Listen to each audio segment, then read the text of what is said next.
Disclaimer, इस कहानी में वयस्क विषय वस्तु, हिंसा या अपराध से संबंधित भाषा का प्रयोग हो सकता है। ये कहानी पूरी तरह काल्पनिक है और इसका उद्देश्य किसी भी व्यक्ति को ठेस पहुंचाना या अपमान करना बिल्कुल नहीं है। इस कहानी का मकसद केवल और केवल मनोरंजन है। यदि किसी व्यक्ति या घटना से समानता पाई जाती है तो वह मात्र एक संयोग होगा। इसमें बताए गए सभी नाम, पात्र, स्थान, घटनाएं और परिस्थितियां पूरी तरह काल्पनिक हैं। कृपया इन्हें वास्तविकता से न जोड़ें। बस सुनिए, महसूस कीजिए और कहानी का पूरा आनंद उठाइए। नमस्कार दोस्तों, कैसे हैं आप सब? आपका हार्दिक स्वागत है KRN स्टोरीज जंक्शन पर। ये सिर्फ एक चैनल नहीं, बल्कि एक ऐसा सफ़र है जहां कहानियां सिर्फ सुनी नहीं जाती बल्कि महसूस की जाती हैं। अगर आप हमारे चैनल पर नए हैं तो सबसे पहले KRN स्टोरीज जंक्शन को सब्सक्राइब करना न भूलें। आपके सपोर्ट से ही मैं और बेहतर से बेहतर कंटेंट ला पाती हूँ, नई नई कहानियाँ और ताज़े आइडियाज़ आप तक पहुँचाती हूँ। आपका प्यार और आपका समर्थन ही हमारी असली ताकत है। यहाँ आपको मिलेंगी रूह को छू जाने वाली रोमांटिक कहानियाँ, अधूरी मोहब्बतें, टूटे हुए वादे और वो लम्हे जो आपको अंदर तक झकझोर देंगे। हर दास्तान में होगा प्यार भी, दर्द भी और एक ऐसा राज जो आखिरी लम्हे तक आपको बांधे रखेगा। रिश्ते यहाँ गहरे होंगे मगर रहस्यों से भरे हुए, और यही पल आपकी यादों में हमेशा हमेशा के लिए कैद हो जाएंगे।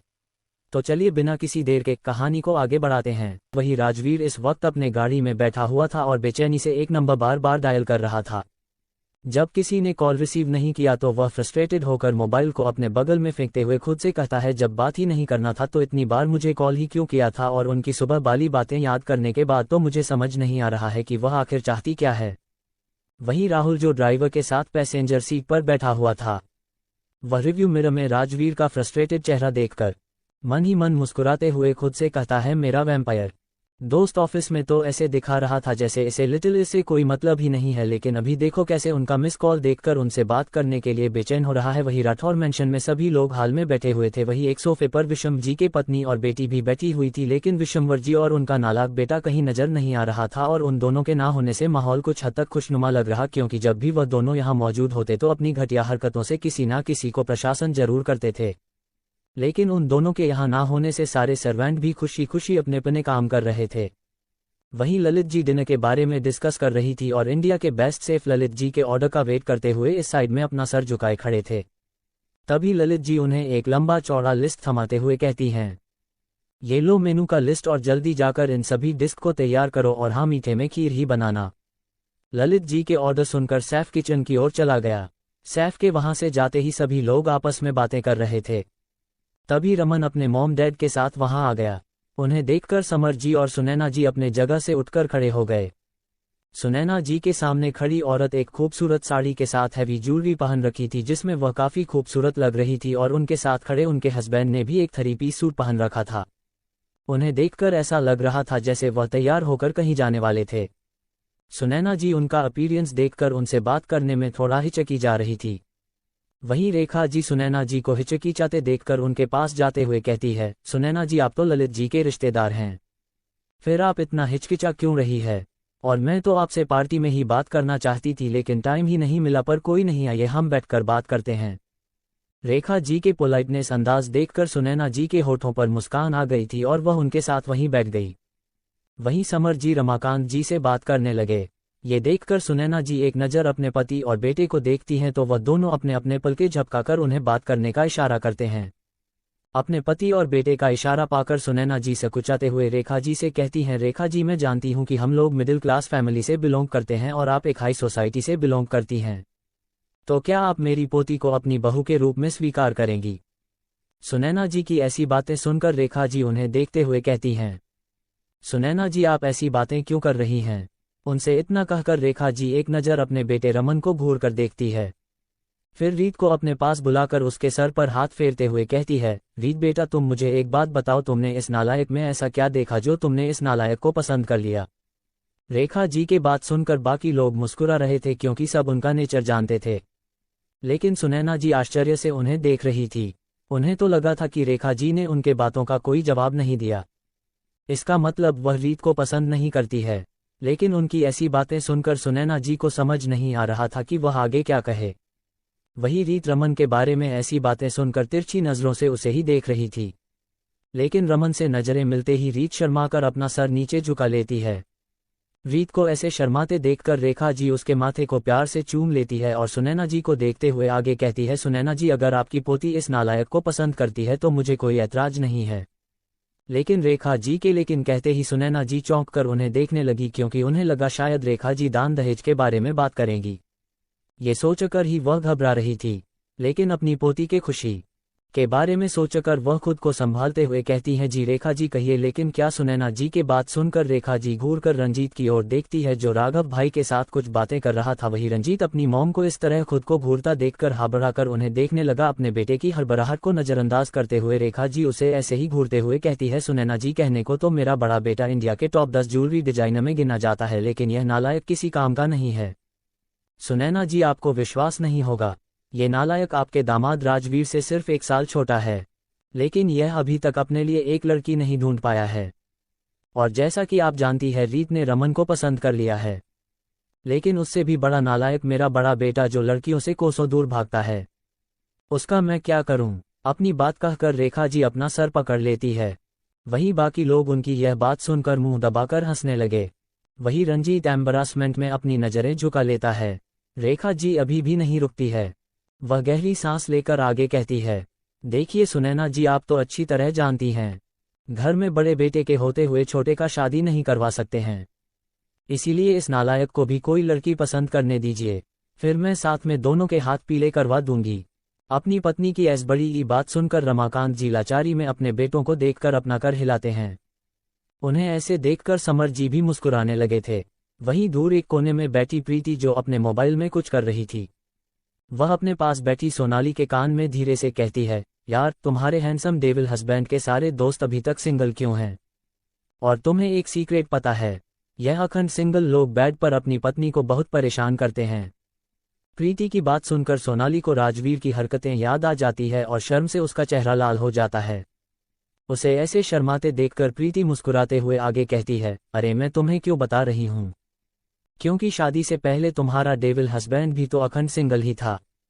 प्रीति के इस बात को सुनकर सोनाली अपने सोच से बाहर आई और उसे धीरे से चपत लगाते हुए कहती है, प्रीति तू क्या बोल रही है, कोई सुन लेगा तो क्या सोचेगा, और तू यह मत भूल कि शादी से पहले राहुल भाई भी अखंड सिंगल ही थे, तो तू हमारे हस्बैंड के बारे में याद दिलाने से पहले एक बार अपने बारे में भी सोच ले। सोनाली के जवाब सुनकर प्रीति उसे अजीब नजरों से देखते हुए कहती है, हाँ मेरी जान, मैं उस बेवकूफ़ के बारे में भी बात कर रही थी, क्योंकि वह बेवकूफ़ भी तुम्हारे डेविल हस्बैंड के ही दोस्त हैं, और मैंने तो पहले ही कहा कि तुम्हारे डेविल हस्बैंड के सारे दोस्त खंडन सिंगल है, फिर तुझे अलग से मुझे याद दिलाने की क्या जरूरत थी। उसके हरकतें याद करके मुझे अभी भी उस पर गुस्सा आ रहा है, सिर्फ उसकी वजह से मैं इतनी जल्दी प्रेग्नेंट हो गई। यार मेरा कितना मन था कि मैं अपने पसंद के लड़के से शादी करने के बाद उसके साथ हनीमून के लिए पेरिस जाऊंगी, लेकिन मेरा सारा सपना धरा का धरा रह गया। एक तो उसे बेवकूफ़ ने इतनी जल्दबाजी में कोर्ट मैरिज कर लिया, ऊपर से मैं इतना जल्दी प्रेग्नेंट भी हो गई। अब बच्चे लेकर हनीमून पर कौन जाएगा? मैं बेबी को संभालूंगी या उस बेवकूफ़ को? मुझे तो यह इमेजिन करते ही रोना आ जाता है। प्रीति की बातें सुनकर सोनाली आश्चर्य से उसे देख रही थी, लेकिन अपने होश में आते ही सोनाली उसका हाथ पकड़कर हिलाते हुए कहती है, यार तुझे बिन मांगे कान्हा जी ने इतना अनमोल गिफ्ट दिया है, फिर तुझे अफसोस क्यों हो रहा है? और हाँ, हमारे पास एक आइडिया है, जब तुम्हारा बेबी 6 या 7 मंथ का हो जाएगा तो तू हनीमून के लिए चली जाना, तब तक हम तुम्हारे बेबी को संभाल लेंगे। सोनाली की यह बात सुनकर प्रीति उसे देखते हुए अपने पेट पर हाथ रखकर कुछ सोचते हुए कहती है, यार ऐसी बात नहीं है कि मुझे इस बच्चे से कोई प्रॉब्लम है या मुझे बच्चे पसंद नहीं है, लेकिन तू तो जानती है मेरा करियर बनाना मेरा सपना था, और मैंने सोचा चलो शादी हो गई तो कोई बात नहीं, मैं अपना करियर बना लूंगी, लेकिन अब बच्चे के साथ यह सब कैसे मैनेज करूंगी, यही सोचकर थोड़ा परेशान हो जाती हूँ। प्रीति के बातों का सोनाली कोई जवाब देती उससे पहले ही उसकी नज़र अपने मम्मी पापा पर जाकर ठहर गई थी, क्योंकि रमाकांत जी अपनी पत्नी के बगल में बैठ चुके थे। ये देखकर रेखा जी आगे कहती हैं, तो फिर ठीक है सुनैना जी, जैसे ही मुझे मेरे बड़े नालायक बेटे के लिए लड़की मिलती है हम आपसे बात कर लेंगे, फिर मैं अपने दोनों बेटे की शादी साथ में करवाकर अपने जिम्मेदारियां से मुक्त हो जाऊंगी। इससे बड़ी खुशी मेरे लिए कोई नहीं हो सकता कि इन दोनों नालायकों को संभालने के लिए कोई मेरे घर में आ जाए, और आप तो जानती हो मेरी कोई बेटी नहीं है, इसलिए ये दोनों नालायक मुझे बहुत परेशान करता है। उनकी बात सुनकर विक्रम जी और ललिता जी भी मुस्कुराने लगे थे। तभी सोनाली की नज़र मैनन डोर पर गई, जहां से 2 मस्कुलर शख्स अंदर आ रहे थे।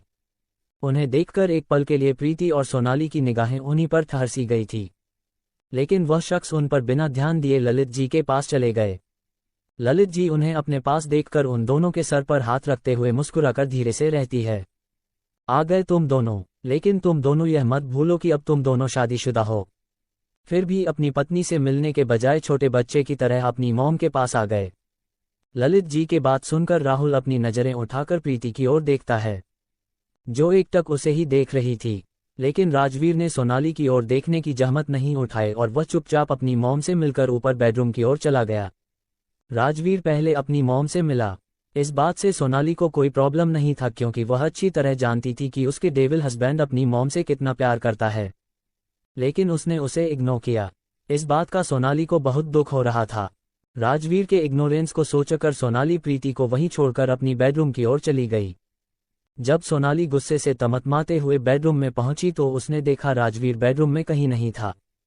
तभी उसे वॉशरूम से पानी गिरने की आवाज आने लगी। सोनाली ने जब यह महसूस किया कि उसके डेविल हस्बैंड वॉशरूम में हो सकते हैं तो वह वॉशरूम के पास जाकर दरवाजा पीटते हुए कहती है, डेविल ओपन द डोर। फिर भी अंदर से कोई जवाब नहीं आया। ये देखकर सोनाली को और गुस्सा आ गया और वह और जोर जोर से दरवाजा पीटते हुए गुस्से में वार्निंग देते हुए कहती है, डेविल, हमने कहा डोर ओपन कीजिए, नहीं तो हम इस डोर को पीट पीट कर तोड़ देंगे। वॉशरूम में मौजूद राजवीर उसके गुस्से भरी आवाज सुनकर कुछ पल के लिए अपनी आंखें बंद करके कुछ सोचता है, फिर अपने कमर पर एक टॉवल लपेटकर डोर ओपन कर देता है। लेकिन सोनाली अभी भी अपनी धुन में डोर पीटे जा रही थी, जिस वजह से वह राजवीर के चेहरे पर 2 बार टैप कर चुकी थी। सोनाली की हरकत देखकर एक बार फिर से राजवीर अपनी आंखें बंद कर लेता है, लेकिन वह अपनी लिटिल वाइफी को कुछ नहीं कहता है। वही जब सोनाली को एहसास हुआ कि उसने अभी अभी क्या किया तो वह एक कदम पीछे हट जाती है, लेकिन राजवीर की ओर देखते ही उसकी नीली आंखें उसी पर ठहर से गई थी। वह उसे ऊपर से नीचे तक निहारत हुए मन ही मन कहती है, my devil husband is so hot. वही राजवीर उसे चुप देखकर उसके बगल से जाने लगता है। ये देखकर सोनाली अपने होश में आए और उसके आगे आकर अपना दोनों हाथ हवा में उठाते हुए कहती है, डेविल, आपकी हिम्मत कैसे हुई हमें इग्नोर करने की? जब से आए हो तब से हम देख रहे हैं। एक तो आपने सुबह से हमें एक कॉल नहीं किया और जब हमने आपको कॉल किया तो आपने रिसीव नहीं किया। फिर भी आपकी इतनी हिम्मत कि आप हमें इग्नोर कर रहे हो। इस तरह सोनाली को अपने सामने खड़े देखकर राजवीर बिना किसी एक्सप्रेशन के उसे देखता है और फिर उसका हाथ नीचे करते हुए आगे बढ़ने लगता है। ये देखकर सोनाली का गुस्सा और बढ़ने लगता है और वह झट से राजवीर का हाथ पकड़ने के लिए पीछे मुड़ती है, लेकिन फंस गीला होने के कारण उसका पैर स्लिप हो जाता है और वह गिरने लगती है। सोनाली गिरने के वजह से होने वाली दर्द को इमेजिन करके डर से अपनी आंखें कसकर बंद कर लेती है। जब कुछ देर बाद भी उसे दर्द का एहसास नहीं होता है तो वह धीरे से अपनी एक आंख खोलती है तो वह खुद को एक मजबूत बाहों में पाती है। ये देखकर वह मन ही कहती है, डेविल, जब आप हमसे इतना ही गुस्सा हो तो हमें बचाया क्यों गिरने देते?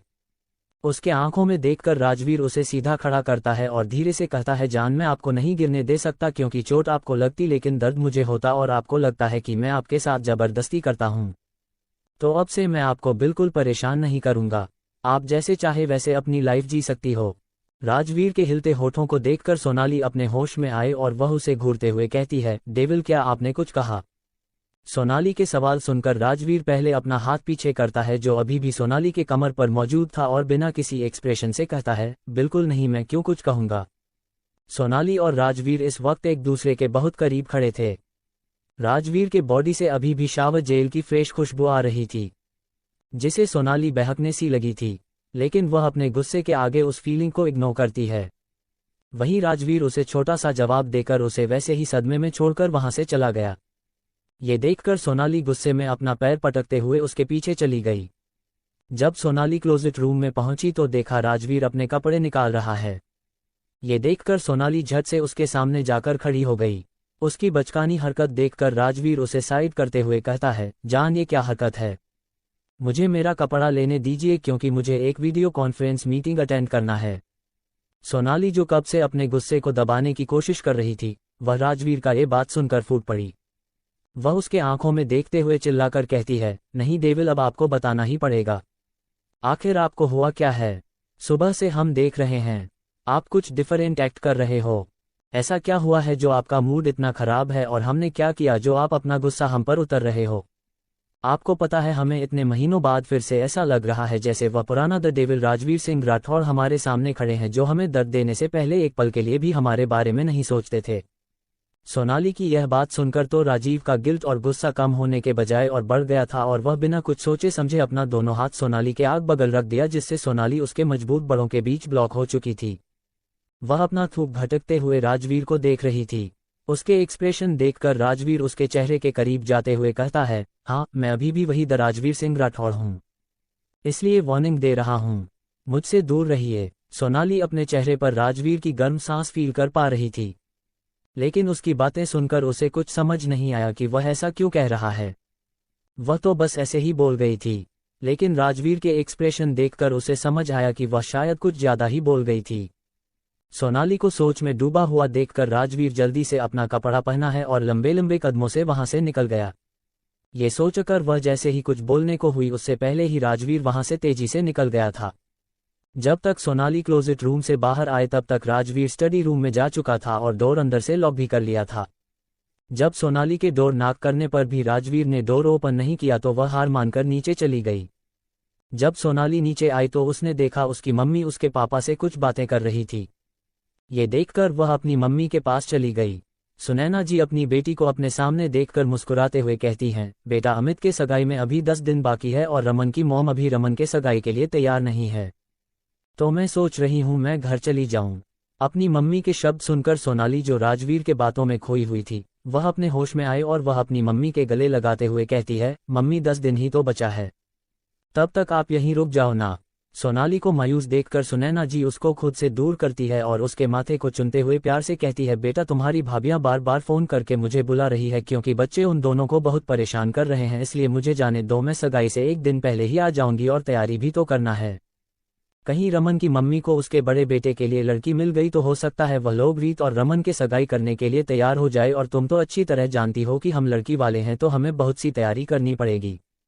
अपनी मम्मी के बात सुनकर सोनाली चुप हो जाती है क्योंकि वह समझ रही थी उनके घर में फाइनेंशियल प्रॉब्लम अभी भी चल रहा है।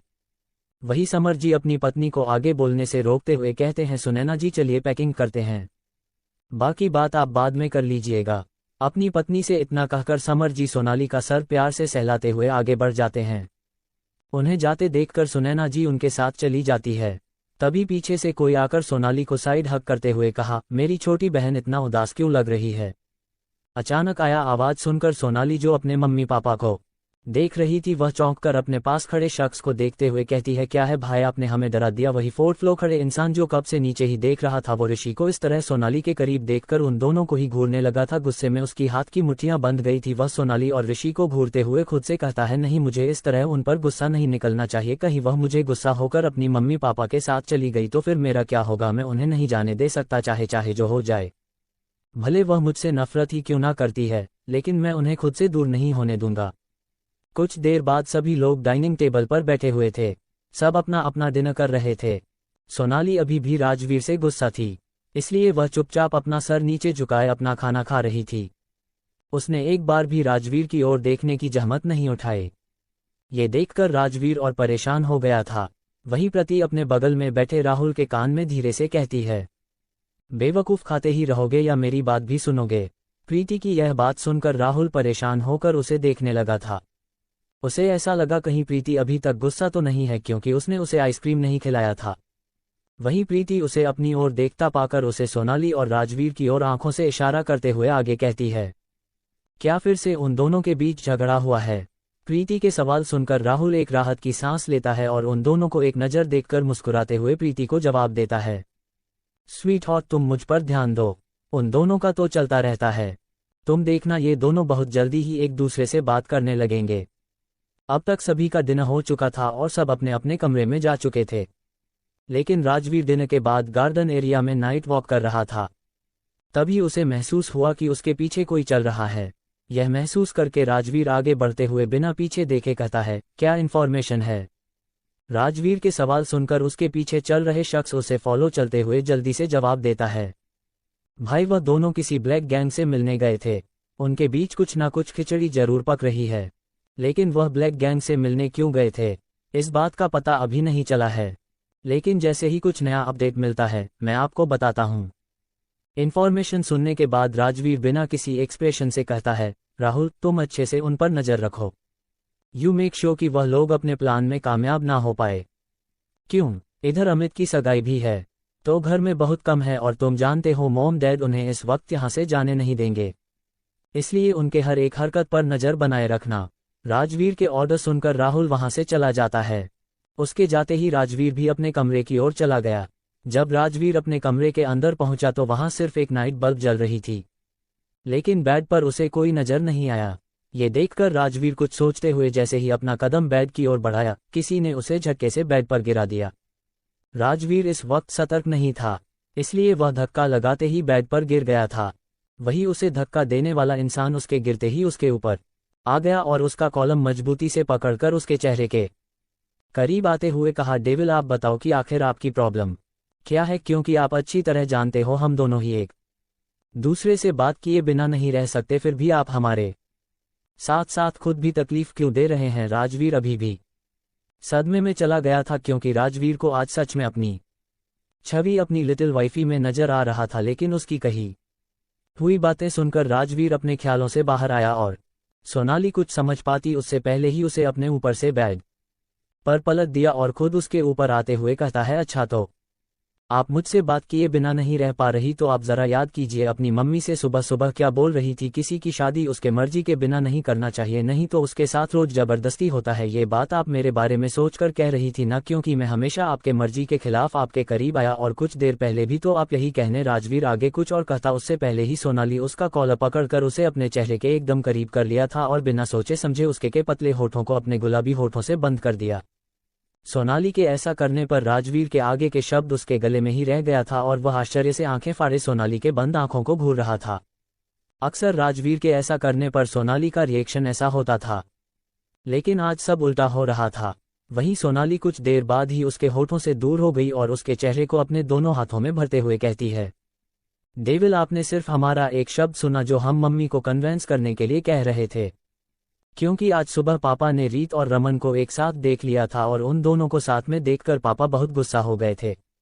वह गुस्से में रीत की शादी किसी और से करवाने की बात कर रहे थे, इसीलिए हम मम्मी को कन्वेंस करने के लिए उन्हें समझ रहे थे, ना कि हम अपने रिश्ते के बारे में बात कर रहे थे, समझे आप। इसलिए बड़े बुजुर्ग हमेशा कहते हैं कि हमें आधी अधूरी बात सुनकर अपनी राय नहीं बननी चाहिए, क्योंकि आधी अधूरी बात जहर से भी जहरीला होता है जो दो प्यार करने वालों को हमेशा के लिए अलग कर देते हैं। राजवीर चुपचाप उसकी बातें सुन रहा था। वही सोनाली इतना कहने के बाद एक गहरी सांस लेती है और कुछ सोचते हुए आगे कहती है, वैसे तो सब आपको बहुत इंटेलिजेंट समझते हैं और आप खुद भी अपनी तारीफ करते नहीं थकते हो।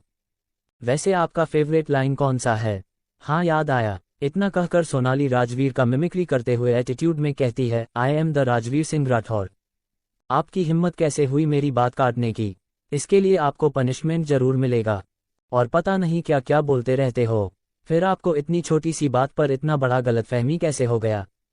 ये सोचकर ही हमें आश्चर्य हो रहा है। अब तो हमें आपके इंटेलिजेंस पर डाउट हो रहा है। क्या सच में आप इंटेलिजेंट हो या बस ऐसे ही हवा में बातें करते रहते हो? अपने बारे में सोनाली की सोच जानकर राजवीर उसे घूर कर देखते हुए कहता है, क्या आपको मेरी इंटेलिजेंस पर डाउट हो रहा है? वैसे आपने सच ही कहा। अब मेरी जान अपनी मम्मी से ऐसी बातें करेगी तो मुझे गलतफहमी नहीं होगा तो और क्या होगा। अब मुझे थोड़ी ना पता था कि अब रीत और रमन के बारे में बात कर रही थी। इतना कहते ही राजवीर सोनाली का हाथ पकड़ लेता है जो उसके चेस्ट पर चल रहे थे। उसके आंखों में शरारत देखकर राजवीर उसे निहारते हुए कहता है, जान ऐसा करके आप मुझे उकसा रही हो, कहीं ऐसा ना हो बाद में आपको पछताना पड़े। राजवीर की कही हुई बात सुनकर सोनाली ओवर कॉन्फिडेंस होकर कहती है, भला हम क्यों पछताएंगे, क्योंकि आप द राजवीर सिंह राठौर हैं, तो हम भी द राजवीर सिंह राठौर की वाइफ हैं, तो हमें डराने की कोशिश मत कीजिए। सोनाली की यह अंदाज देखकर और उसके जवाब सुनकर राजवीर के चेहरे पर जो सुबह से मायूसी छाया हुआ था वह कहीं गायब हो चुका था और वह शरारत से सोनाली को देखते हुए उसका छोटा सा चेहरा अपनी ओर करते हुए कहता है, जान आपके बातों को सुनकर मुझे ऐसा लग रहा है कि आप कुछ ज्यादा ही एक्साइटेड हो, इसलिए फालतू बातों में हमें अपना टाइम वेस्ट नहीं करना चाहिए। राजवीर की आंखों में शरारत देखकर सोनाली थोड़ा घबरा गई थी, क्योंकि वह अच्छी तरह जानती थी कि राजवीर क्या करने की बात कर रहा है, लेकिन वह कुछ कहती उससे पहले ही राजवीर उसके ऊपर झुक गया था। सोनाली बहुत कोशिश करने के बाद भी खुद को उसके बाहों में पिघलने से रोक नहीं पाती है। कुछ ही देर में वह उसके प्यार में डूबने सी लगी थी। इसी तरह दोनों अपने प्यार में खो चुके थे। अगली सुबह जब सोनाली की आंखें खुली तो वह खुद को राजवीर के ऊपर देखकर शर्म से लाल हो गई थी। वह धीरे से अपनी लंबी पलकें उठाकर एक नज़र अपने आप को देखती है। अपनी हालत देखकर सोनाली राजवीर को घूरते हुए कहती है, डेविल आप सच में हमें बहुत परेशान किया है। इससे अच्छा तो हम आपको मानते ही नहीं। आपको नहीं मानने से ज़्यादा क्या होता। हम रात भर ठीक से सो नहीं पाते। वैसे भी आपने हमें सोने नहीं दिया। सच में आप बहुत बुरे हो। अब चाहे जो हो जाए हम आपसे बिल्कुल बात नहीं करेंगे। ना हम आपसे बात करेंगे नहीं आप हमें परेशान कर पाओगे। सोनाली खुद से बात कर रही थी, तभी अचानक किसी ने उसे अपने आगोश में ले लिया और उसके कान के पास जाकर धीरे से कहा, जान अब पछताने से कोई फायदा नहीं है क्योंकि आपने खुद मुझे ये सब करने के लिए मजबूर किया था और मुझे कोसने से पहले जरा अपनी हरकतों को याद कीजिए। अचानक राजवीर की आवाज़ सुनकर सोनाली की बोलती बंद हो गई थी क्योंकि उसे रात में किए हुए अपनी हरकत याद आने लगी थी। लेकिन उसे समझ नहीं आ रहा था कि राजवीर तो सोया था तो उसने उसकी बातें कैसे सुनी, इसका मतलब वह सो नहीं रहा था। ये सोचते ही सोनाली गुस्से से उसे घूर कर देखती है और उसके पकड़ से छूटने के लिए कसमसाने लगती है। ये देखकर राजवीर उसके लंबे बालों में अपना चेहरा छुपाते हुए कहता है, जान बस कुछ देर ऐसे ही रहिए, नहीं तो ऐसा ना हो कि आपका आज कॉलेज जाना भी कैंसिल हो जाए। उसके बातों का मतलब समझते ही सोनाली एकदम से शांत हो जाती है क्योंकि उसे पता था उसके डेविल हस्बैंड की हरकतें कैसी है। लगभग 10 मिनट बाद सोनाली धीरे से कहती है, डेविल प्लीज हमें छोड़ दीजिए, हमें फ्रेश होकर नीचे भी जाना है। डेविल अगर मम्मी चली गई तो हम सच में आपसे रूठ जाएंगे। सोनाली की रूठने वाली बात सुनकर राजवीर झट से उठकर बैठ गया और उसे अपनी बाहों में लेकर वॉशरूम की ओर चला गया। फ्रेश होने के बाद जब सोनाली और राजवीर तैयार होकर एक साथ नीचे आए तो सभी उन्हीं दोनों को देख रहे थे क्योंकि दोनों आज फिर से मैचिंग कपड़े पहन रखे थे। Sonali white and blue combination का सूट पहन रखी थी, वही राजवीर व्हाइट 3-पीस सूट पहन रखा था और उसके व्हाइट शर्ट के कॉलर पर ब्लू कलर के रेशम के धागे से एक डिजाइन बना हुआ था जो सभी ने नोटिस कर लिया था। उन दोनों को देखकर राहुल जो प्रीति को जूस पिला रहा था, वह धीरे से मुस्कुराते हुए कहता है, जरा देखो उन दोनों को। उन दोनों के हरकतें देखकर मुझे ऐसा लग रहा है जैसे वह दोनों आज ही शादी करके आए हैं। राहुल के बात सुनकर प्रति ध्यान से सोनाली और राजवीर को देखते हुए कहती है, इन दोनों को देखकर कौन कहेगा कि ये दोनों कल एक दूसरे को देख भी नहीं रहे थे, लेकिन आज देखो कैसे दोनों सुबह सुबह लबी डबी हो रहे हैं। वहीं सोनाली सबकी निगाहें अपने ऊपर महसूस करके थोड़ा अनकंफर्टेबल हो जाती है और वह राजवीर को वहीं छोड़कर शर्माते हुए जल्दी से ललिता जी और सुनैना जी के पास चली जाती है। सोनाली का लाल चेहरा देखकर वह दोनों भी मुस्कुराने लगती है। कुछ देर बाद सभी लोग ब्रेकफास्ट करते हैं। ब्रेकफास्ट के बाद सुनैना जी अपने घर के लिए निकलने वाली थी, इसलिए सभी उन्हें सी ऑफ करने के लिए मेंशन से बाहर गेट तक आए हुए थे। सबसे मिलने के बाद सुनैना जी सोनाली और रीत को गले लगाते हुए कहती है, तुम दोनों एक दूसरे का ख्याल रखना। सोनाली अभी भी चुप खड़ी थी। ये देखकर सुनैना जी मुस्कुराते हुए धीरे से कहती है, बेटा तुम क्यों उदास हो रही हो? तुम्हारी सास तो तुम्हें मुझसे भी ज्यादा प्यार करती है। तुम दोनों को देखकर तो मुझे ऐसा लगता है जैसे तुम मुझे भूल ही जाओगी। तो उदास मुझे होना चाहिए, तुम्हें नहीं। सुनैना जी के बात सुनकर साइड में खड़े समर जी और ऋषि दोनों मुस्कुराने लगते हैं और वह भी सोनाली से मिलकर दरभंगा के लिए निकल जाते हैं। कुछ देर बाद सोनाली बेड पर बैठी हुई थी और अपना सर झुकाए अपने कॉलेज बैग में कुछ बुक्स और नोट्स रख रही थी। तभी किसी ने खींचकर उसे अपने बाहों में भर लिया और प्यार से उसके माथे को चूमते हुए कहा, जान क्या आपको यहाँ किसी चीज़ की तकलीफ होती है जो आप हर बार मम्मी पापा के यहाँ से जाते ही इतना उदास हो जाती हो? वैसे उनके पास रहने के लिए मेरे पास एक आइडिया है। राजवीर की यह बात सुनकर सोनाली उसे देखने लगती है। उसे अपनी ओर देखता पाकर राजवीर उसका चिन्ह पकड़कर ध्यान से देखते हुए कहता है, जान मैं सही कह रहा हूँ, क्यों ना हम दरभंगा वाले मेंशन में शिफ्ट हो जाए, लेकिन एक प्रॉब्लम है। सोनाली जो उसके बात सुनकर खुश हो गई थी, वह प्रॉब्लम वाली बात सुनकर उसे घूर कर देखने लगी थी। राजवीर उसे ऐसे घूरते देखकर शरारत से उसके गाल पर अपना उंगली फिराते हुए कहता है, जान अगर आप वहां शिफ्ट हो जाओगी तो आपके ड्रीम का क्या होगा, क्योंकि वहां जाने के बाद आपका पढ़ाई भी ड्रॉप हो जाएगा और आपका रोल मॉडल आके उसके साथ आप प्रैक्टिस कैसे कर पाओगी? राजवीर की बात सुनकर सोनाली गुस्से से लाल हो गई थी और वह उसकी उंगली अपने चेहरे से हटाकर चिढ़ते हुए कहती है, डेविल जब आपको पता था कि हम वहां शिफ्ट नहीं हो सकते हैं तो फिर आपने यह बात कही क्यों? क्या आपको हमें परेशान करके मजा आता है? तभी सोनाली अली को रियलाइज हुआ कि राजवीर ने आगे क्या कहा था। ये याद आते ही वो राजवीर के चेहरे का एक्सप्रेशन देखते हुए कहती है, डेविल आरके का नाम सुनकर हमें कुछ याद आया। आपको पता है हम जब भी उनके आसपास होते हैं तो हमें ऐसा लगता है जैसे आप हमारे आसपास हो। क्या आप ही मिस्टर आरके हो? सोनाली की पूरी बात सुनकर एक पल के लिए राजवीर घबरा गया था, लेकिन वह अपने एक्सप्रेशन बिना चेंज किए जवाब देता है, जान ऐसा कैसे हो सकता है, मैं तो एक बिजनेसमैन हूँ, फिर एक डॉक्टर कैसे हो सकता हूँ? क्या आपको मुझे देखकर ऐसा लगता है कि मैं एक डॉक्टर बन सकता हूँ? और रही आपको मेरे आसपास होने की बात, तो ऑफ कोर्स आपके दिलो दिमाग में मैं ही छाया हुआ हूँ, इसलिए आप हर वक्त मुझे ही इमेजिन करती रहती हो। राजवीर के समझाने के बाद सोनाली को लगा शायद वही ज्यादा सोच रही है, इसलिए वह चुप हो गई। कुछ देर बाद सोनाली अपने ग्रुप के साथ कॉलेज जा चुकी थी। राजवीर भी किसी काम से राहुल के साथ ऑफिस जा चुका था। बाकी मेहमान भी अपने अपने घर जा चुके थे, लेकिन विश्वर जी और उनका फैमिली अभी भी राठौर मैंशन में ही मौजूद थे। ऐसे ही सबकी जिंदगी अपनी अपनी रफ्तार से चल रही थी। 10 दिन कब बीत गया किसी को पता ही नहीं चला। आज अमित और अनाया की सगाई होने वाली थी, इसलिए सभी लोग अपने अपने कमरे में तैयार हो रहे थे।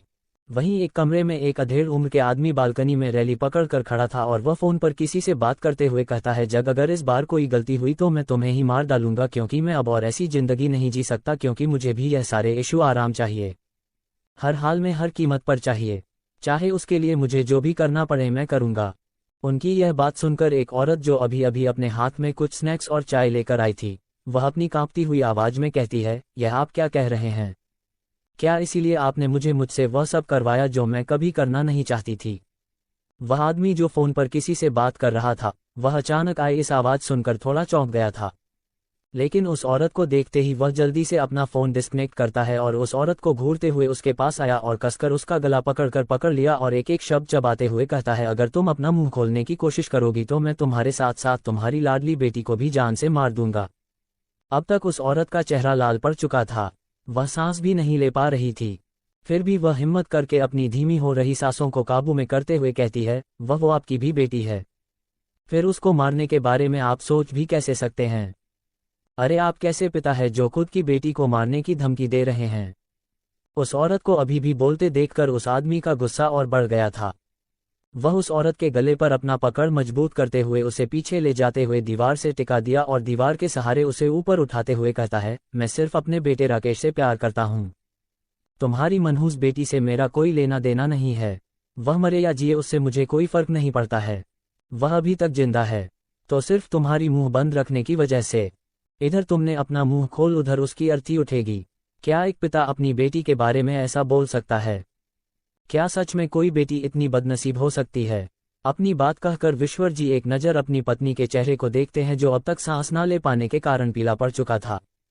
सुजाता जी का पीला चेहरा देखकर वह उसे वहीं झटके से छोड़कर बाहर निकल गए। उनके जाते ही सुजाता जी खुद को खुद में सीमेंट हुए कहती है, मैं कितनी बदनसीब हूं जिसे ऐसा पति मिला है। अगर मुझे इस इंसान की सच्चाई पहले पता होती तो मैं ऐसे इंसान से कभी शादी नहीं करती, लेकिन अब तो मैं गलती कर चुकी हूँ। भगवान अब मैं क्या करूँ? अगर मैंने उसे सच नहीं बताया तो पूरे परिवार के साथ बहुत बुरा हो सकता है, और अगर मैंने उसे सच बता दिया तो मेरी बेटी को ये जल्लाद जिंदा नहीं छोड़ेंगे। मैं करूँ तो करूँ क्या? वहीं दूसरी तरफ सोनाली तैयार हो रही थी। वह बार बार अपने ब्लाउज का चिप लगाने की कोशिश कर रही थी, लेकिन वह लगा ही नहीं पा रही थी क्योंकि उसका हाथ चिप तक पहुंच ही नहीं पा रहा था। तभी पीछे से कोई आया और एकदम से जिप बंद कर दिया। उस शख्स के ठंडे हाथ अपने गले पर महसूस करके सोनाली से हर उठी थी। ये देखकर वह अपना टुडी उसके शोल्डर पर रखकर उसे मिरर के थ्रू देखते हुए कहता है, जान आप आज कयामत लग रही हो, क्या हम एंगेजमेंट पार्टी में जाना कैंसिल कर सकते हैं?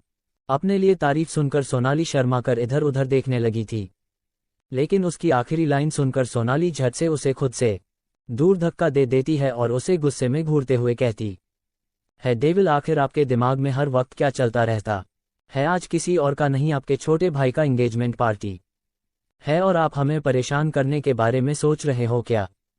आपको हर वक्त ऐसी बातें करते हुए जरा भी शर्म नहीं आता है? ये सब बोलते हुए सोनाली और इंटेंसली उसे घूर रही थी। अब ये गुस्सा था या राजवीर के बातों का असर जिस वजह से सोनाली का पूरा चेहरा लाल हो गया था। उसके गुस्से से लाल नाक देखकर राजवीर मुस्कुराते हुए अपने कदम आहिस्ता आहिस्ता बढ़ाते हुए उसके पास गया और उसे कमर से पकड़कर अपने करीब करते हुए बेशर्मी से कहता है, अब मैं क्या करूं? मेरी जान इतनी खूबसूरत है कि ऐसी बातें मेरे मुंह से अपने आप निकल जाते हैं और इसमें मेरी कोई गलती नहीं, सारी की सारी गलती आपकी है। और एक बात, मैं नहीं चाहता कि मेरे अलावा कोई मेरी जान को देखे, क्योंकि उन्हें देखने का, उन्हें प्यार करने सिर्फ मेरा हक है। राजवीर का कहना पूरी तरह से गलत भी नहीं था क्योंकि उसकी लिटिल वाइफ ही आज बाकी दिनों से कुछ ज्यादा ही खूबसूरत लग रही थी।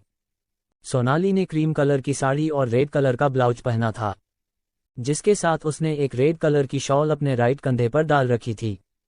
उसके कमर तक लंबे बाल आज एक जुड़े में बंधे थे, जिसमें गुलाब का एक फूल लगा हुआ था। उसके आंखों में गहरी काजल लगी हुई थी और माथे पर छोटी सी लाल बिंदी लगी थी। साथ ही और दिनों से डिफरेंट उसके गुलाबी होठों पर लाल लिपस्टिक उसे और दिनों से अलग दिख रही थी। साथ ही उसके गले में पहना हुआ रूबी नेकलेस ऐसा लग रहा था जैसे वह नेकलेस सिर्फ उसी के लिए बना हो। उसके बालों की कुछ लदे जो उसके चेहरे पर झूल रहे थे, वह उसे और मनमोहन बना रहे थे। सोनाली के हाथों की लाल चूड़ियां और उसके पैर की पायल उसके हिलने डुलने पर एक प्यारी आवाज कर रही थी, जिसे सुनकर राजवीर उसमें खोता जा रहा था। राजवीर के कही हुई बातों को सोचकर सोनाली को और गुस्सा आ रहा था, लेकिन राजवीर की बेशर्मी देखकर सोनाली को बहुत शर्म भी आ रही थी। वह अपनी मिक्स फीलिंग को संभालते हुए उसके पकड़ से छूटने की कोशिश करते हुए कहती है, डेविल हमें छोड़िए, कोई आ जाएगा और अपने टाइम देखा है। एंगेजमेंट पार्टी 7 बजे शुरू होने वाली है, तो क्या आप बड़े भाई होकर भी लेट जाने वाले हो? सोनाली की बात सुनकर राजवीर अपने सेंसेस में वापस आया और बेमन से उसे छोड़ दिया। लेकिन अगले ही पल कुछ सोच वो झट से सोनाली को अपनी ओर पलटकर उसके माथे पर अपना हाथ रख दिया। वहीं सोनाली अपने माथे पर राजवीर के होठों का ठंडक महसूस करके अपनी आंखें बंद कर लेती है। उसके हाथ अपने आप ही साड़ी पर कस गए थे। वहीं राजवीर उनके माथे को चूमकर थोड़ा दूर होते हुए कहता है, जान आपको मेरे अलावा सबकी फिक्र रहती है। दिस इज नॉट फेयर, क्योंकि आप सिर्फ मेरी हो तो आपको हमेशा मेरे बारे में सोचना चाहिए। लेकिन नहीं, कभी यह हो गया, कभी वह हो गया, हर वक्त आपको मुझसे दूर भागना होता है। अपनी बात कहते हुए राजवीर बच्चों की तरह अपना मुंह बना लिया था। उसे ऐसे देखकर सोनाली मन ही मन खुद से कहती है, हे कान्हा जी, क्या ये वही डेविल है जो हमें हर वक्त परेशान करते रहते हैं? क्योंकि अभी इनका क्यूट चेहरा देखकर छोटा बच्चा भी शर्मा जाएगा। ये सोचते हुए सोनाली के होठों पर एक प्यारी सी स्माइल आ गई थी, जिसे देखकर राजवीर चित्ते हुए कहता है, अच्छा तो अब आपको मुझ पर हंसी आ रही है। ठीक है, आप जाइए, मैं नहीं जा रहा हूँ। राजवीर को रूठते देखकर सोनाली जैसे तैसे उसे मानती है और उसे अपने साथ खींचते हुए बेडरूम से बाहर निकल जाती है, क्योंकि वह नहीं चाहती थी कि छोटी सी बात पर राजवीर उससे नाराज होकर बैठ जाए। जब सोनाली राजवीर को खींचते हुए आ रही थी, तभी राजवीर का फोन रिंग होने लगा तो राजवीर उसे इंपॉर्टेंट काम बोलकर साइड में बात करने चला गया। वहीं सोनाली अपनी जगह पर खड़ी उसका वेट करने लगी। तभी पीछे से कोई आया और उसका हाथ पकड़कर परेशानी में कहता है, भाभी प्लीज मेरी हेल्प कर दीजिए। अचानक उस आवाज को सुनकर सोनाली आश्चर्य से उसे देखने लगी। जब उसे होश आया तो वह अपने मुंह पर हाथ रखते हुए कहती है, अमित भाई, यह क्या है? अनाया वहां आपका वेट कर रही होगी और आप अभी तक तैयार भी नहीं हुए हैं। सोनाली की रिएक्शन देखकर अमित उसका हाथ पकड़कर लिफ्ट की ओर ले जाते हुए कहता है, भाभी जल्दी चलो और मेरी मदद कर दो। अगर इस बारे में अनाया को पता चला तो वह मुझे कच्चा खा जाएगी। उसकी ऐसी बातें सुनकर सोनाली अपना हाथ छुड़ाते हुए कहती है, अमित भाई बात क्या है? पहले बताइए तो सही। सोनाली के सवाल सुनकर अमित लिफ्ट से बाहर निकलते हुए कहता है, भाभी आप मेरे कमरे में चलो, आपको सब पता चल जाएगा। अमित के बात सुनकर सोनाली चुपचाप उसके साथ चलने लगती है। जब सोनाली अमित के कमरे में पहुंची तो वह ध्यान से अमित का पूरा कमरा देखते हुए कहती है, क्या हुआ अमित भाई, यहाँ तो कुछ दिखाई नहीं दे रहा है, फिर आप इतना परेशान क्यों है? सोनाली आगे कुछ कहती, उससे पहले ही अमित एक मेहरून कलर का कुर्ता सोनाली के सामने शो करते हुए कहता है, ये देखिए भाभी, इसका बटन टूट गया है। अगर मैं इसका ऊपर का बटन ओपन रखा तो अनाया मुझे कच्चा चबा जाएगी, क्योंकि उसे लगेगा मैंने जानबूझकर ऐसा किया है। प्लीज भाभी कुछ करो, नहीं तो मेरी शादी होने से पहले ही टूट जाएगी। अपनी बात कहते हुए अमित का चेहरा रोने जैसा हो गया था, जिसे देखकर सोनाली खिलखिलाकर हंसते हुए उसके हाथ से कुर्ता लेकर ड्रेसिंग टेबल के पास जाकर डोर से सुई धागा निकलकर बटन टाकते हुए कहती है, अमित भाई सच में आप भी बहुत नौटंकीबाज हो। इतनी छोटी सी बात पर भला इतना ड्रामा कौन करता है? आपको पता है, आज से पहले हमें लगता था कि आप बहुत समझदार हो, लेकिन आज पता चला कि आप भी किसी छोटे बच्चे से कम नहीं हो। अमित को चिढ़ाते हुए सोनाली कुर्ते का बटन लगा चुकी थी। अमित के कुर्ते पर सोने के तार से डिजाइन किया हुआ था, जिस वजह से वह कुर्ता काफी हैवी लग रहा। अनाया अपने भाई अमरजीत से कहकर अपने पसंद डिजाइनर से अपने और अमित के लिए एंगेजमेंट पार्टी के लिए स्पेशली यह आउटफिट तैयार करवाया था। अमित को भिजवाने से पहले अनाया ने उसे धमकी भी दी थी कि अगर उसने इस कुर्ते के अलावा कुछ और पहना तो वह उससे एंगेजमेंट नहीं करेगी। वही अमित सोनाली की आखिरी लाइन सुनकर उसके हाथ से कुर्ता ले लिया और चेंजिंग रूम की ओर जाते हुए कहता है, भाभी आप मुझे बच्चा नहीं कह सकती हो क्योंकि मैं आपसे 2 साल बड़ा हूं, और रही इस कुर्ते की बात तो आपको पता है ये कुर्ता अनाया के आउटफिट से मैचिंग है। अगर मैं ये कुर्ता पहनकर नहीं गया तो वह मुझे जान से मार देगी और मुझसे एंगेजमेंट भी नहीं करेगी। अब तक अमित चेंजिंग रूम के अंदर जाकर डोर लॉक कर चुका था। ये देखकर सोनाली उसके कमरे से निकालकर बाहर जाते हुए खुद से कहती है, नहा जी यहाँ जिसे देखो वह हमें छोटा साबित करने पर लगे रहते हैं। अब हम सबसे छोटे हैं, इसमें हमारी क्या गलती है? अरे सारी गलती तो उनके डेविल भाई का है, उन्हें क्या जरूरत। सोनाली आगे कुछ कहती तभी वह किसी से टकरा गई। वहीं राजवीर एक कोने में फोन पर बात कर रहा था। उसका चेहरा बहुत सीरियस लग रहा था। उसे चुप देखकर फोन कॉल पर मौजूद शख्स कहता है, भाई आप टेंशन मत लीजिए क्योंकि हमारे गार्ड के साथ साथ आज की पार्टी में सीबीआई भी तो आने वाले हैं। फिर आपको लगता है आपके चाचा कुछ करने की हिम्मत करेंगे? उसके इतना कहते ही राजवीर गंभीर स्वर में कहता है, राहुल हमें उन्हें कम नहीं समझना चाहिए क्योंकि हमने उनके सारे गैरकानूनी काम को बर्बाद कर दिया है और तुम तो जानते हो उनका सारा ऐशो आराम इस काम के वजह से था। लेकिन हमारे द्वारा सभी गैर कानूनी फैक्ट्रियां बर्बाद करने के बाद उनके पास अब एक ही फैक्ट्री बचा है जो वह अपनी गैर कानूनी कामों को छुपाने के लिए ईमानदारी से चला रहे हैं, और जहां तक मैंने उन्हें अब जब्त किया है वह चुप बैठने वालों में से नहीं है। वह हम लोगों को खुश देखकर हमारी खुशियां बर्बाद करने के लिए कोई ना कोई प्लान जरूर बनाएंगे। अपनी बात खत्म करते ही राजवीर कॉल डिस्कनेक्ट कर देता है और कॉरिडोर से चलते हुए वहां आ गया जहां वह सोनाली को छोड़कर गया था। लेकिन वहां सोनाली उसे कहीं नहीं दिखाई दी। उसे वहां ना देखकर राजीव अभी बहुत घबरा गया था। वह वापस सोनाली को ढूंढने के लिए अपने बेडरूम में गया, लेकिन वहां भी सोनाली कहीं नजर नहीं आ रही थी।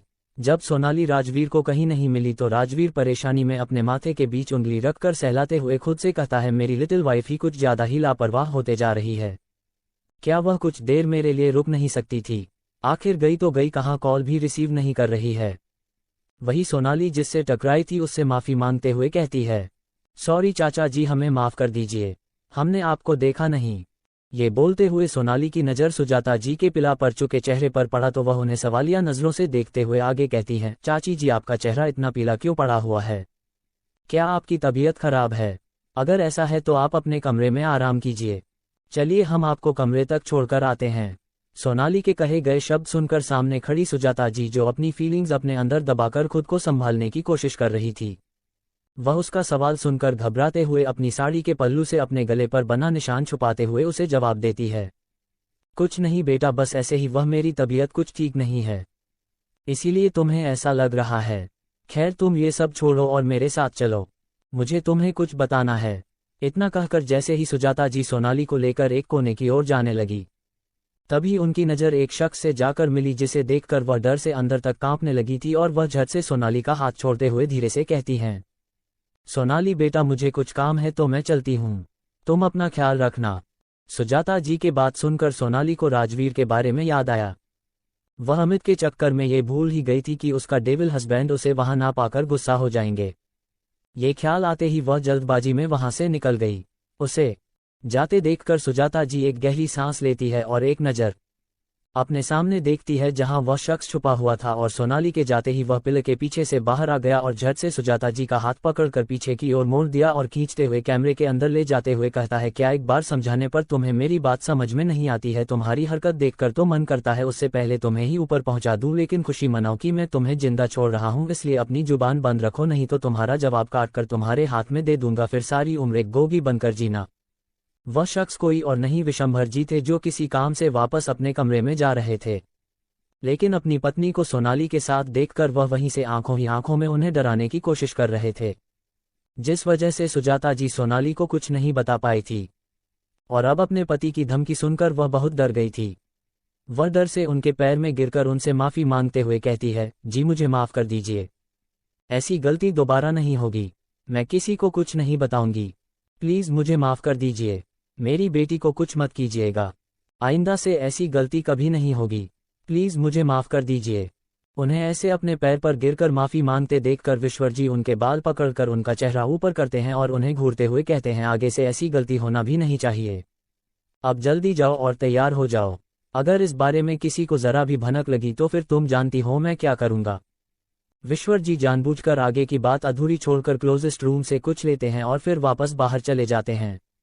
उनके जाते ही से सुजाता जी वॉशरूम में चली गई और ठंडा पानी अपने चेहरे पर मारकर खुद को संभालते हुए मिरर में अपना पीला चेहरा देखते हुए खुद से कहती है, आपको क्या लगता है विश्वर सिंह राठौड़, आप जीत जाएंगे? अरे रावण जो इतना शक्तिशाली और विद्वान था, उन्हें तो मिट्टी में मिलाना पड़ा। फिर आप तो एक इंसान हो और अब आपका पाप का घड़ा भर चुका है, अब आपको हर एक किए की सजा मिलेगा। वही सोनाली जब लिफ्ट के पास पहुंची तो उसने देखा राजवीर उसी की ओर आ रहा है। ये देखकर वह घबरा गई थी। वहीं राजवीर जो दूर से उसके चेहरे का एक्सप्रेशन देख रहा था, वो उसके पास आकर उसे अपनी बाहों में भरते हुए कहता है, जान आप पल भर में बच्चों की तरह कहाँ गायब हो जाती हो? अरे इतना परेशान तो जियो और दिलीप भी नहीं करते हैं जितना आप मुझे परेशान करती हो।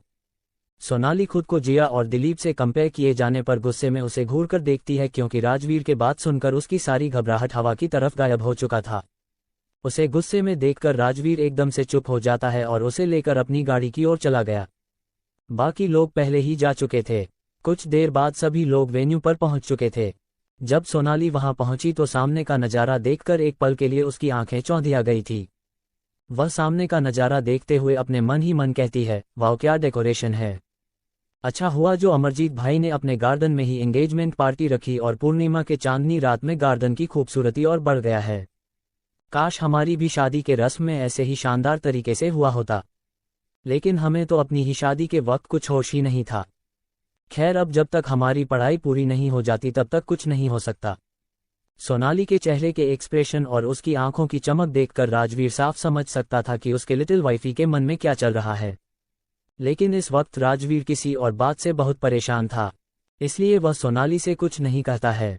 वहीं सोनाली जब होश में आई तो वह अपनी भाभियों को प्रीति के साथ घोषित करते देखकर राजवीर से अपना हाथ छुड़ाकर उनके पास भाग गई। जैसे ही राजवीर उसकी ओर जाने को हुआ, तभी राहुल उसका हाथ पकड़ते हुए कहता है, भाई मुझे आपसे कुछ जरूरी बात करना है। राहुल के एक्सप्रेशन देखकर राजवीर समझ गया था कि जरूर कुछ सीरियस है, इसलिए वह एक नज़र सोनाली को देखकर उसके साथ चला गया। उसे यूं जाते देखकर सोनाली की दोनों भाभियां जो पहले ही वहां आ चुकी थी, वह उसे छेड़ते हुए कहती है, सोनाली क्या बात है जो तुम्हारा दूल्हा हमसे मिले बिना ही चला गया? क्या वह सिर्फ तुम्हारे ही आगे पीछे घूमते हैं जो हमसे मिले बिना ही चले गए? अपनी भाभियों की बात सुनकर सोनाली का चेहरा शर्म से लाल हो गया था और वह उनसे अपनी नज़रें चुराते हुए कहती है, क्या भाभी कुछ भी बोलती रहती हो? उन्हें कोई काम होगा इसलिए चले गए और आप यहाँ हो तो मम्मी कहाँ है? उन्होंने कहा था कि हम एक दिन पहले ही आएंगे, लेकिन आप सभी हमसे मिले बिना ही यहाँ पार्टी में आ गए। सोनाली को इस तरह बात बदलते देखकर सोनाली की बड़ी भाभी नंदिनी सिंघानिया अपनी देवरानी को देखते हुए कहती है, देख रही हो संजना, हमारी छोटी नंदरानी कैसे अपनी बातें बदलना सीख गई है, कितनी आसानी से इसने हमें अपनी बातों में घुमा दिया। अपनी बात कहकर वह दोनों देवरानी जेठानी हंसने लगी थी। ये देखकर साइड में खड़ी प्रति जो कब से चुप थी, वह अपना मुंह बनाते हुए कहती है, भाभी आप दोनों मेरी दोस्त को परेशान करना बंद कीजिए। बेचारी पहले से अपने हस्बैंड के हरकतों से परेशान रहती है और आप दोनों उसे और परेशान कर रही हो। प्रीति की फर्स्ट लाइन सुनकर सोनाली को लगा था कि वह उसकी साइड ले रही है, लेकिन उसकी आखिरी लाइन सुनकर सोनाली समझ गई थी कि प्रीति भी उसे परेशान करने के मूड में है। ये सोचकर सोनाली वहां से ऊपर कमरे की ओर जाते हुए कहती है, ठीक है आप लोग अपनी गसिप कंटिन्यू रखो, हम तो अनाया के पास जा रहे हैं क्योंकि वह अब तक तैयार हो गई होगी। सोनाली को इस तरह जाते देखकर वह तीनों एक दूसरे को देखते हैं, फिर सोनाली के पीछे जाने लगते हैं। वहीं एक अंधेरे कोने में एक लड़का एक लड़की का हाथ पकड़ रखा था और वह उसे प्यार से निहारते हुए कहता है, काश मेरा भाई अलका भाभी को जल्दी मना पाते तो आज हमारा भी एंगेजमेंट हो रहा होता। वह लड़की पहले ही उसके हाथ पकड़ने से शर्म से लाल हो चुकी थी और अब उसकी ऐसी बातें सुनकर शर्माते हुए जवाब देती है, रमन जी कोई देख लेगा, मेरा हाथ छोड़िए और शादी का क्या है, कभी ना कभी तो हो ही जाएगी, आप जब देखो तब शादी के पीछे क्यों पड़े रहते हैं। उसका जवाब सुनकर रमन खींचकर उसे अपने करीब कर लेता है और प्यार से उसे निहाते हुए कहता है, क्योंकि अमित की तरह मुझे भी अब हर पल आपके साथ रहना है और शादी से पहले तो ऐसा होने से रहा, इसलिए मुझे भी जल्दी शादी करना है। रमन के जवाब सुनकर रीत हैरानी से उसे देखने लगी। वही पार्टी वेन्यू से कुछ दूर आने के बाद राजवीर राहुल का सीरियस चेहरा देखते हुए बिना किसी भाव से कहता है, राहुल जल्दी बोलो बात क्या है, क्योंकि अगर मॉम डैड को पता चला कि हम दोनों ही वहां मौजूद नहीं है तो वह दोनों बहुत परेशान हो जाएंगे, इसलिए जल्दी बताओ बात क्या है। राहुल जो कब से अपनी सोच में डूबा हुआ था वो राजवीर का सवाल सुनकर होश में आया और कुछ सोचते हुए कहता है, भाई आपका अंदाजा बिल्कुल सही था, क्योंकि आज के पार्टी में मौजूद कुछ वेट रेस के बॉडी में ह्यूमन बम प्लान किया गया है, लेकिन बम किसके बॉडी में प्लान गया है एग्जैक्ट अभी तक। इतना कहते ही राहुल चुप हो गया। ये देखकर राजवीर उसका शोल्डर पकड़कर उसे हिलाते हुए कहता है, राहुल इतना कुछ हो गया और हमारा गॉड्स क्या कर रहा था? क्या वह लोग यहाँ पोरिया तलने आए हैं? मैंने पहले ही कहा था कि उनसे कहना वह एक एक शख्स पर कड़ी नज़र रखें। फिर ऐसे कैसे हो गया? जवाब दो राहुल, तुम जानते हो हम सभी का फैमिली यहाँ मौजूद है और इतने सारे मेहमान भी है। अगर किसी को ह्यूमन बम के बारे में पता चला तो यहाँ भगदड़ मच जाएगी। ऐसे में हम उस वेट्रेस तक भी नहीं पहुँच पाएंगे। ये सब कहते हुए राजवीर का चेहरा डार्क हो गया था। वहीं राहुल, जो पिछले कुछ महीने से राजवीर का डरावना ऑरा नहीं देखा था, वह कुछ पल के लिए उसका डार्क चेहरा देखकर अंदर तक कांप गया था। फिर भी वह खुद को संभालते हुए कहता है, भाई हमने बम ढूंढने की सारी गैजेट्स मंगवा लिया है। अगर हम पेशेंट से सभी चीज़ों को ऑब्जर्व करेंगे तो आई एम श्योर हम भक्त रहते सभी को बचा लेंगे। वहीं सोनाली जब अनाया के कमरे में पहुंची तो उसने देखा उसके मम्मी के साथ साथ उसकी सासू माँ भी वहीं उनके बगल में बैठी हुई थी। तभी उसकी नज़र अनाया पर पड़ी। अनाया मेहरना कलर के हैंडमेड वर्क वाले लहंगे में काफ़ी खूबसूरत लग रही थी। उसी से मैचिंग उसके ज्वेलरी और उसके चेहरे पर लाइट मेकअप के साथ डार्क मेहरून कलर के लिपस्टिक में वह बहुत खूबसूरत लग रही थी। उसे देखते हुए सोनाली उसके पास जाकर अपने आंखों के कोने से काजल निकालकर उसके कान के पीछे लगाते हुए कहती है, अनाया दी आपको किसी की नज़र ना लगे।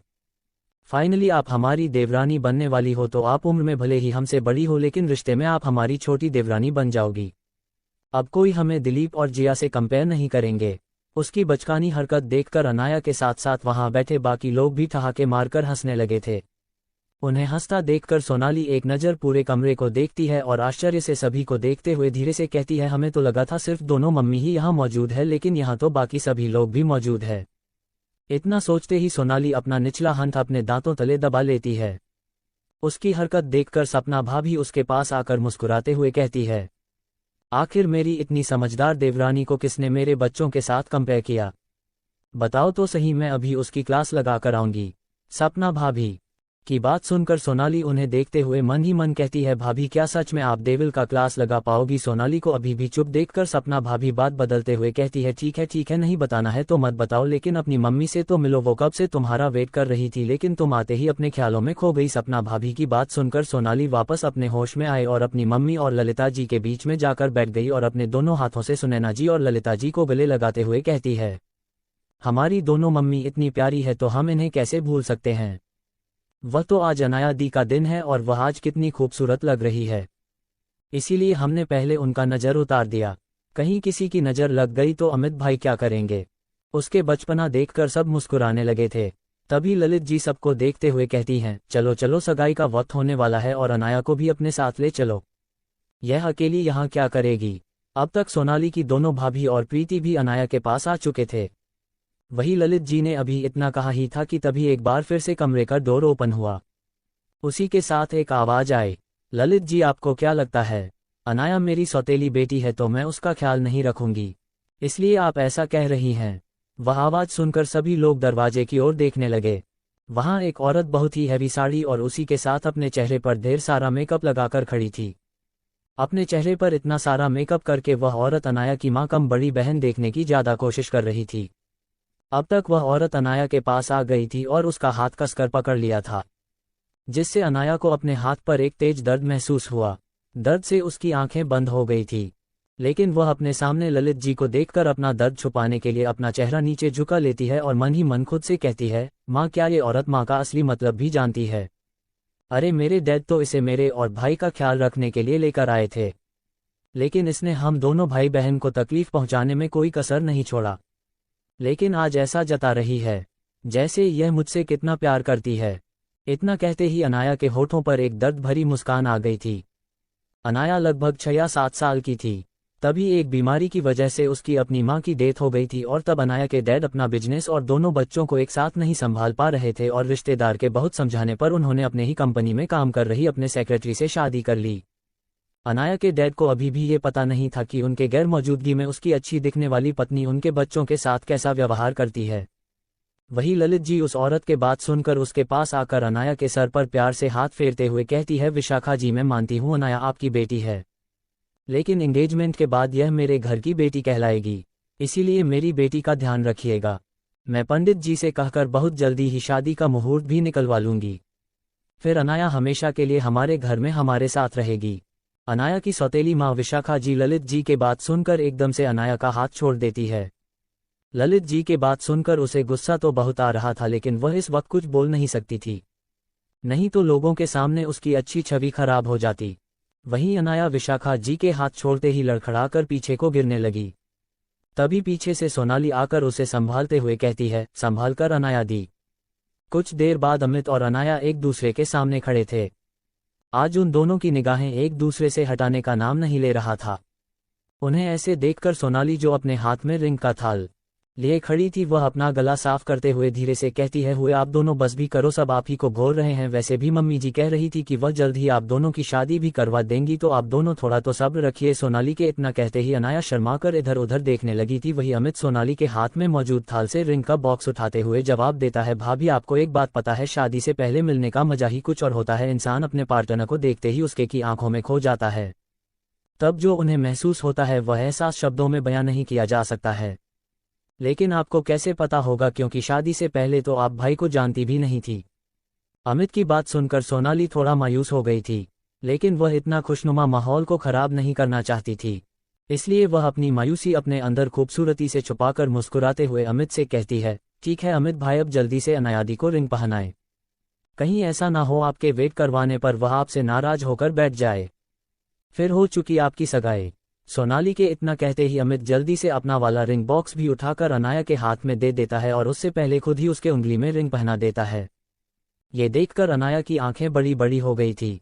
उसे ऐसे आश्चर्य से खुद को देखते देख अमित उसका हाथ पकड़कर धीरे से दबाते हुए कहता है, अरे क्या कर रही हो, जल्दी रिंग पहनो। अमित की जल्दबाजी देखकर सभी लोग हंसते हुए जोर से क्लिपिंग करने लगते हैं। वही शालिनी दी, जो अपने हस्बैंड से बात करने में लगी हुई थी, वह अमित को छेड़ते हुए कहती है, क्या बात है, मेरा छोटा भाई कुछ ज्यादा ही समझदार हो गया है, मानना पड़ेगा भाई, और मैं देख सकती हूँ तुझे अनाया को अपनी पत्नी बनाने की कितनी जल्दी है। अपनी बड़ी बहन की बात सुनकर अमित उनसे अपनी नजरें चुरा लेता है, क्योंकि उसे भी अब अपने हरकत पर हंसी आ रही थी। वहीं सोनाली अमित के बातों को सोचते हुए इधर उधर राजवीर को ढूंढने लगी थी, लेकिन राजवीर उसे कहीं नजर नहीं आया। ये देखकर उसे थोड़ी हैरानी हुई, क्योंकि यहाँ बाकी सभी लोग मौजूद थे, लेकिन उसका डेविल हस्बैंड उसे कहीं दिखाई नहीं दे रहा था। वह स्टेज से उतरकर इधर उधर राजवीर को ढूंढते हुए कहती है, डेविल आप कहाँ हो। वही स्टेज पर अनाया और अमित के एक दूसरे को रिंग पहनाते ही अनाया का भाई अमरजीत उसके पास आया। तभी पीछे से उसके पापा भी आ गए। दोनों एक साथ उसके सर पर हाथ रखते हुए कहते हैं, प्रिंसेस आप हमेशा ऐसे ही मुस्कुराती रहना। अपने भाई और डैड को एक साथ अपने पास देखकर अनाया की आंखों में नमी आ गई थी। वहीं अमरजीत झट से अपना हाथ पीछे खींच लेता है। उनके दूसरी शादी करने से अमरजीत अपने डैड से अभी भी बहुत नाराज था। अनाया के पापा को अभी तक ये समझ में नहीं आया था कि क्यों उनका बेटा उनसे इतना काटा काटा रहता है। अमरजीत की नाराजगी देखकर उन्हें समझ नहीं आ रहा था कि उनका बेटा उनसे इतना नाराज क्यों रहता है, क्योंकि अमरजीत के डैड को कुछ भी पता नहीं था। तभी पीछे से विक्रम जी आते हुए कहते हैं, अमरनाथ तुम उदास क्यों हो, क्या अपनी बेटी की सगाई पर तुम्हें खुशी नहीं हो रही है, क्या तुम मेरी बहू को अभी भी मेरे घर जाने नहीं देना चाहते हो, जो इतना दुखी चेहरा बनाकर खड़े हो। अरे भाई हम दोनों का घर पास में ही है, तुम्हारा जब मर्जी करे तब अपनी बेटी से मिलने मेरे घर आ जाना। अरे लेकिन एक बात मैं भूल ही गया, अभी तो सिर्फ सगाई हुई है, और जब तक शादी नहीं हो जाती तब तक मेरी प्यारी बहू तुम्हारे पास ही रहने वाली है। तो इसी बात पर खुश हो जाओ और चलो चलकर ठंडा वंडा पियो और अपने अशांत दिमाग को शांत करो। अमरनाथ जी से इतना कहकर विक्रम जी एक नज़र अपने पास खड़े समर जी को देखते हैं, जिनके आंखें भी नम था। उन दोनों का उतरा हुआ चेहरा देखकर विक्रम जी भी थोड़ी देर के लिए शांत हो जाते हैं, क्योंकि वह अच्छी तरह जानते थे कि एक बेटी को कन्यादान करते समय कितनी तकलीफ होती है, क्योंकि उनकी खुद की भी तो एक लाडली बेटी थी। वह लोग शांत हो गए थे। वही स्टेज के नीचे बाकी मेहमान स्नैक्स और वाइन एंजॉय कर रहे थे। तभी एक शख्स म्यूजिक सिस्टम के पास जाकर म्यूजिक ऑन करते हुए चिल्लाकर कहता है, come on guys, enjoy the party. Music on होते ही सभी लोगों के पैर अपने आप ही थिरकने लगे थे। वहीं सोनाली घबराहट में इधर उधर राजवीर को ढूंढ रही, तभी उसकी नज़र फूड कॉर्नर के पास खड़े दो लोगों पर पड़ी। उन दोनों को देखते ही सोनाली का मुंह बन गया और वह धीरे धीरे अपनी कदम उनके ओर बढ़ने लगी। वहीं राहुल राजवीर का डाक चेहरा देखते हुए कहता है, भाई 5 लोगों को सीक्रेट गार्डन ने ऑलरेडी पकड़ लिया है, लेकिन 5 से 6 लोग और बचे हैं, और मुझे उम्मीद है हमारे काबिल सीक्रेट गार्ड उसे भी बहुत जल्द पकड़ लेंगे। तब तक हमें उन लोगों का चापक चेकअप करके पता लगाना चाहिए कि आखिर उनके बॉडी के किस हिस्से में बम फिट किया गया है ताकि हम उनके बॉडी से बम निकालकर डिफ्यूज कर सके। राहुल के इतना कहते ही राजवीर के कदम बाहर की ओर बढ़ गए। तो दोस्तों, तो आज के लिए बस इतना ही। अब आगे क्या होगा ये जानने के लिए जुड़े रहिए KRN स्टोरीज जंक्शन के साथ। अब बताइए आज का एपिसोड आपको कैसा लगा, कमेंट करके अपनी राय ज़रूर बताइएगा। अगला एपिसोड सुनने के लिए जुड़े रहिए सिर्फ और सिर्फ KRN स्टोरीज जंक्शन के साथ, जहां हर कहानी होती है रोमांचक, धमाकेदार और दिलचस्प। आपका छोटा सा सपोर्ट मेरे लिए बहुत बड़ा है। अगर आपको ये कहानी पसंद आ रही हो तो लाइक और शेयर ज़रूर करें। आपके एक सब्सक्राइब और प्यारे कमेंट से मुझे और बेहतर लिखने और सुनाने की प्रेरणा मिलती है। तो चैनल को सब्सक्राइब करके हमारी इस प्यारी फैमिली का हिस्सा बनिए। मैं मिलूंगी आपसे अगले एपिसोड में एक नए ट्विस्ट और नए सफ़र के साथ। तब तक के लिए बाय बाय स्टोरी लवर्स।